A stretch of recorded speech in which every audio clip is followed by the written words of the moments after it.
Exploring fallacies can be helpful when it comes to logic and conversation. Often we fall to impulse and the lack of presence, impairing our ability to logic further. This impulse can also be accepting fallacies without realizing that fallacies are not always fallacies, and that many come natural to logic due to reasons we must understand. The is-ought fallacy is not a fallacy, just like the so-called appeal to nature fallacy. Not only is it another tendency of nature for reason, it is actually contingent upon observing the nature of our world to determine what ought based on what is. Therefore, when you deconstruct the appeal to nature fallacy, you may deconstruct the is-ought fallacy. Just like the real appeal to nature, there must be an understanding of nature to apply knowledge as to what is before it can be known as an ought, based on individual judgment of the knowledge obtained. That individual judgment shall always persist above and despite the appeals to denature. When we say ought, keep in mind we are assuming unconditional law of a certain nature, and therefore our knowledge of such nature must be holistic.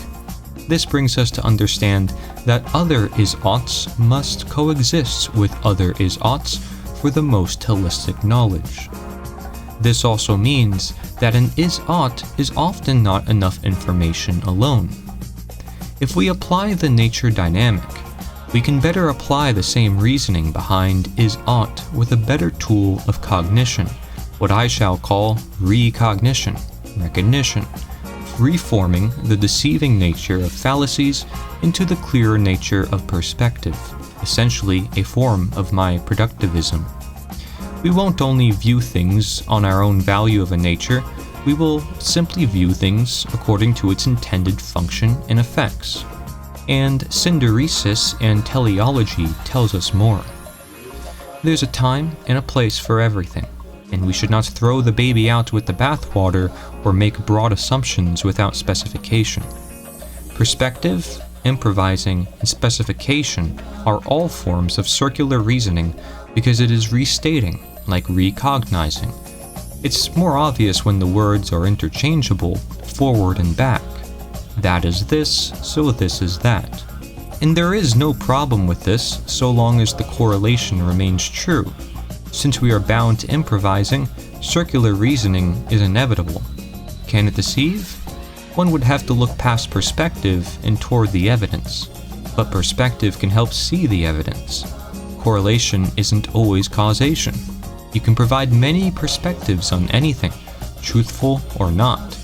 But the more perspectives, the more likely you will see more evidence and therefore make the proper conclusion.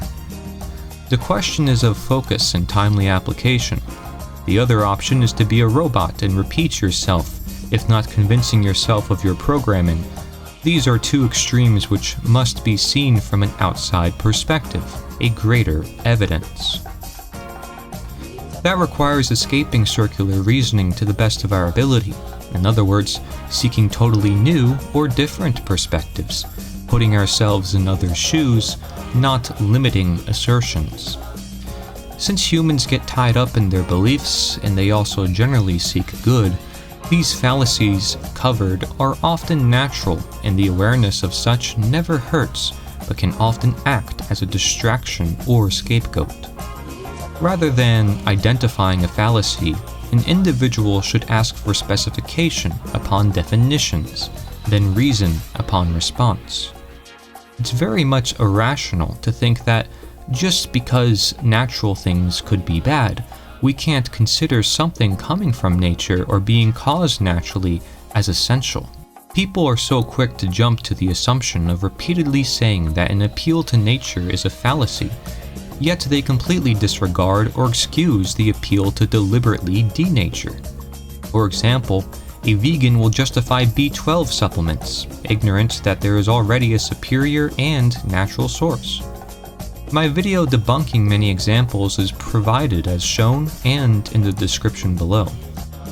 There's nothing like a further attack on nature by deliberately justifying anything that is unnatural simply because man has the natural ability to.